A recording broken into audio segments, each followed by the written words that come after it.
이 배우 이훈 씨 얘기가 하나 있죠? 네, 사업 실패로 30억이 넘는 빚을 지고 있었다는 얘기가 재조명되고 있어요. 이분이 정말 90년대는 정말 상큼한 그런 대학생 이미지로 많은 분들 사랑을 받았었고 연기자로도 많은 활동을 했었잖아요. 예. 그리고 나서 뭔가 이제 건강한 몸을 만들기 위해서는 이훈 씨가 하는 그 피트니스를 다니면 건강해진다더라라는 것 때문에 한때는 그렇죠. 굉장히 정말 대세였던 적이 있었습니다. 그랬다가 2012년 무렵에 사업이 급격히 쇠락을 하게 되는 그렇게 되면서 결국 폐업을 하게 됐었거든요. 그 이후에 빚이 굉장히 많다더라라는 소문은 실제 있었고요. 보니까 네. 월세만 100억 원이니까 90억 너무 크게 시작했고 수익은 나지 않았네요. 네, 너무 예. 컸었습니다. 그러니까 전국적인 규모로 움직였다고 해도 과언이 아닐 정도였고 강남에서도 굉장히 컸었습니다. 그러니까 월세가 100억이라고 한다면은 뭐 상상 이상이지 않습니까? 근데 그렇죠. 특히 이제 사업이 어려워졌던 시작점이 뭐였냐면 이훈 씨에 따르면 그때 당시에 임대를 들어갔었는데 한 600평 정도를 쓰고 있었다고 합니다. 건물주는 계약 기간이 남아있음에도 불구하고 평수를 나눠서 뭔가 임대를 놓고 싶어 하니까 법적인 분쟁이 붙었고 그때부터 이제 회원수가 급격히 줄어들면서 하락 일로를 걷게 됐다 이렇게 주장을 했거든요. 아무튼 지금 현재 개인 회생 절차에 이제 결론이 나서 32억 정도의 빚을 성실하게 갚겠다 이런 각오를 다지고 있습니다. 큰 빚을 지고선 네. 또 한동안 좀 어렵게 생활을 하셨다고 하더라고요. 정말 많이 힘들었던 것 같아요. 술로 살았다고 해도 과언이 아닌 것 같습니다. 이렇게 좀 연예인 쪽에 굉장히 시쳇말로 TV에도 자주 나오고 시쳇말로 잘 나가던 분들이 사업이 어려워지고 뭐 차를 뭐 버스나 지하철을 타고 다녀야 된다. 굉장히 참기 힘들 것 같아요. 네, 특히 최근에 그 이상민 씨가 방송가에서는 대세 MC로 등극을 했는데 그 이전에는 좀 힘들었던 시절이 있었습니다. 특히 사업을 실패를 해서 굉장히 이분이 또 지혜롭고 똑똑한 분이긴 한데도 사업에는 운도 좀 따라야 하는 것인지 아무튼 한 수십억의 빚을 지게 되면서 굉장히 힘든 시절을 극복을 하고 지금도 방송인으로서 왕성히 활동하면서 빚을 갚고 있거든요. 그러니까 일단 연예인분들이 일단 사업을 했을 때 철저하게 현장에서 검증을 하고 그리고 시작하는 케이스가 좀 드물다 보니까 그래서 자꾸만 이렇게 사람 관계가 복잡하게 얽히면서 실패 일로를 걷게 되는 경우가 있는 것 같습니다. 이훈 씨가 이제 그 몸부림을 치는 또 이유가 지난 21일 날로 이제 좀 밝혀지고 있거든요. 그 백종원의 3대 천왕에서 푸드트럭으로 바꾼 네. 상당히 인기의 방영을 지금 하고 있다고 하는데 문제는 회생 절차를 또 밟았다고 합니다. 회생 절차가 뭐 우리 최 변호사 계시지만은 빚을 좀 축소해서 갚아 나가겠다는 그런 회생 예. 신청을 했다고 알려지면서 상당히 안타까움을 더해주고 있다고 합니다. 네. 다행히 파산을 했는 것이 아니고 회생을 했다라는 것은 뭐냐면은 일정 부분 이제 그 본인이 이제 월급이나 이런 걸로 갚아가고 한 5년 정도 갚고 그것까지 성실히 갚으면 나머지 면책해 주는 것이 개인 회생이 있는 것 같은데 네. 다행히 이분 같은 경우에는 5개월입니까? 5개월 만에 조기 졸업했다라고 하는데 정말 그동안 얼마나 피나게 그 어떤 그 회생을 위한 노력을 했는지를 정말 그 미루어 짐작할 수 있는 대목이 아닌가 싶습니다. 근데 연예인들 보면은 참 큰 빚을 지시는 분들이 많은 것 같아요. 이봉원 씨 같은 경우는 7번이나 사업을 하시고 무려 심영래 씨는 결국엔 이제 파산 신청을 하시긴 했는데 179억 원이나 탕감을 받는 일이 있었다고 하네요. 네, 그러니까 그렇죠. 또 뭐 굉장히 성공하신 분들도 있습니다. 네, 그럼요.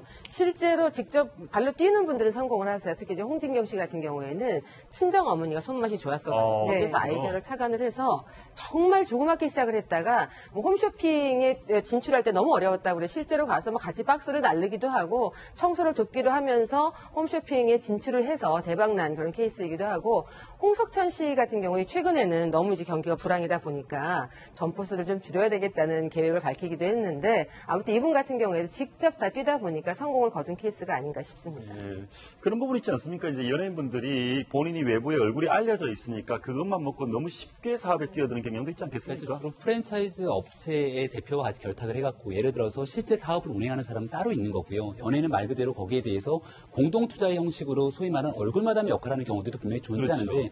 내가 사업을 정확하게 알지 못하는 상태로 지인의 투자를 권유받아서 사업에 뛰어드는 경우가 거의 실패하게 되는 경우들이 많이 발생하는 거거든요. 예를 들어 개그맨 윤정수 씨 같은 경우도 지인의 투자 권유 때문에 굉장히 많은 빚을 지게 되고 어려운 시절을 겪다가 최근에는 제2의 전성기를 맞기도 했는데 그러니까 연예인들 입장에서도 굉장히 운이 좋아서 대중의 사랑을 다시 받고 복귀하는 경우들도 있지만 일각에서는 굉장히 투자에 대한 실패 때문에 결국은 개인적으로 이혼까지 당하고 또 예를 들어 과거에 황마담으로 유명했던 그 연예인 같은 황승환 씨 같은 경우는 지금 이제 무속인의 활동을 한다라고 얘기가 전해지고 있기도 하거든요. 네. 그러니까 굉장히 좀 어려운 상황 속에서 그러니까 소위 말하는 대박을 꿈꾸다가 말 그대로 쪽박을 살 수 있는 경우들이 많기 때문에 이건 비단 연예인뿐만 아니라 많은 사람들이 같이 좀 귀감 있게 봐야 되는 대목인 것 같습니다. 네.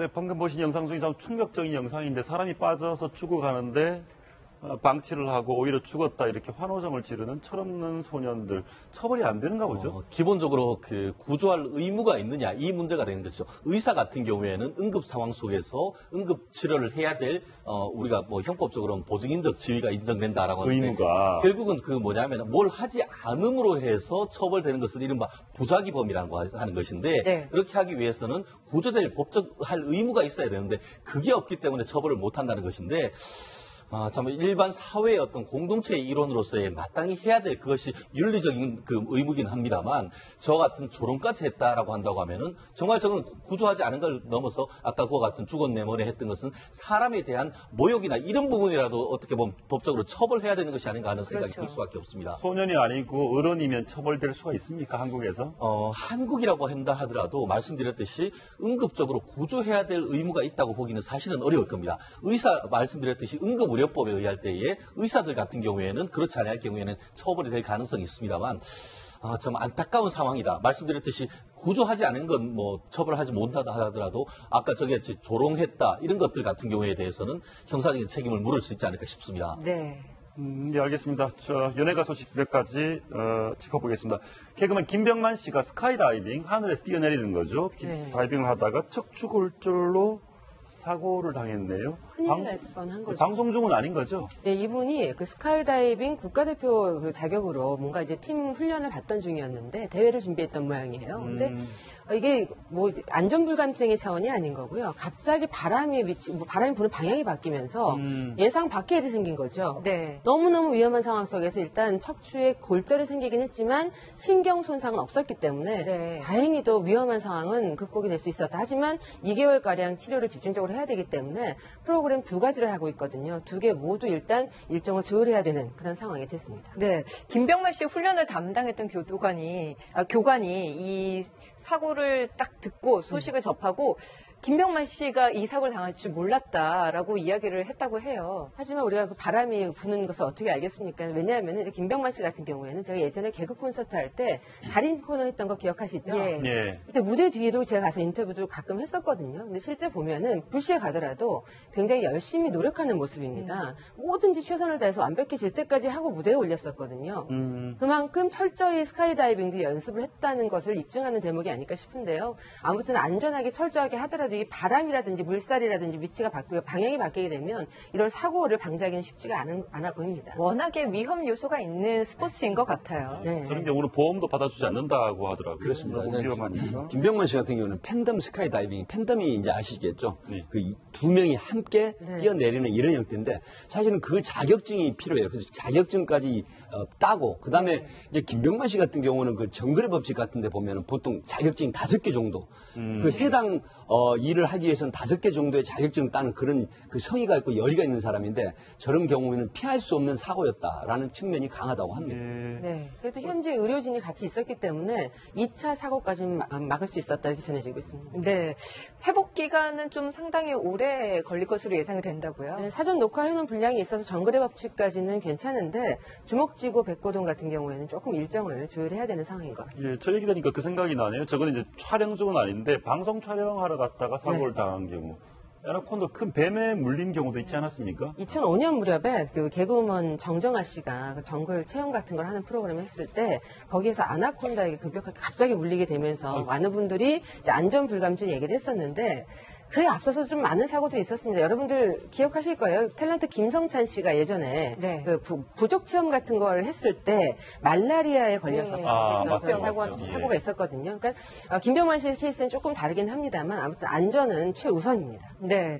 또 최근에 그 영화 개봉도 하고 결혼 소식으로 핫한 송중기 씨 같은 경우에도 얼마 전에 부상촌을 감행하면서 또 연기를 했었다고요. 네, 군함도의 주인공인데 정동 무술 감독에 따르면 그때 당시 얼굴에 심한 부상을 입었다는 겁니다. 그런데 탄광에서 촬영을 하다 보니까 얼굴에 이제 검은 칠을 하고 있잖아요. 네. 그러니까 송중기 씨가 직접 항상 뭔가 대신 스턴트맨을 세우지 않고 하는 그 스타일이어서 전혀 본인이 얘기를 하지 않으니까 몰랐었다고 그래요. 근데 나중에는 일주일가량 병원 신세를 져야 되는 상황이었다는 이야기가 전해지고 있습니다. 그런 경우에 뭐 보상을 받을 수 있습니까? 저 촬영 현장 같은 경우 요즘에는요, 철저하게 네. 보험을 좀 들어놓습니다. 그래서 예전에는 보험에 대한 개념들이 좀 없었는데, 80년대 이럴 때까지만 해도, 최근에는 사고를 대비하기 위해서 보험을 좀 드는 추세이긴 합니다. 결국 보험을 들 수도 있는데 결국 그 보면은 외주 업체가 열악하기 때문에 보험이 안 드는 케이스도 있고 보험을 들었다고 하지만 이렇게 위험한 케이스 같은 경우에는 보험에서 적용이 제외될 가능성도 사실 높지 않습니다. 암보험이 들었는데 네. 이 암은 그렇죠. 안 된다고 이렇게. 결국 되는 거죠. 그렇기 예. 때문에 위험한 어떤 그런 스턴트라든가 이런 것들은 아예 우리 요즘 뭐 방송 보험할 때 이런 것들은 제외된다고 나오지 않습니까? 네. 그렇기 때문에 실제로 보험으로 커버가 될지 모르겠습니다만 국민들 특히 이제 달인의 어떤 그 팬들은 상당 부분 굉장히 깜짝 놀랐던 그런 케이스였던 것 같습니다. 예.